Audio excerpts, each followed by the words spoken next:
నా పాయింట్ ఏంటంటే ఇవాళ కంపెనీ పెట్టినారు, ఇంత ఖతర్నాక్ సక్సెస్ అయినారు, వాళ్ళు ఎంత డెవలప్ అయినా నేను ఆనందపడి, ఎందుకంటే ఎట్టి పరిస్థితుల్లో నిస్వార్థంగా పనిచేస్తారు, వాళ్ళు డెవలప్ అవుతారు.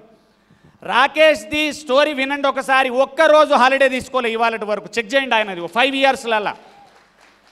మీకేం మంట తెలుసా? ఆయన 5-10 ఉంగరాలు చూసి మడుతారు. మరి 10 ఉంగరాలు రావనంటే 5 సంవత్సరాలు లీవ్ తీసుకోవద్దు. నువ్వు ఇంట్లో వంటివి రోజు ఉంగరాలు మాత్రం రావాలి. ఎట్లొస్తాయి ఉంగరాలు? రానే రావు. ఉంగరాలు రావాలి, చైన్లు రావాలి, బంగారం రావాలి. మందేసినప్పుడు మండుతుంది. కానీ వాళ్ళు పడ్డ కష్టాలు, వాళ్ళు ఏడ్చిన రాత్రులు, వాళ్ళ హెడేక్ చూస్తే నువ్వు భరించలేవు తెలుసా, అంత ఖతర్నాక్ ఉంటుంది హిస్టరీ.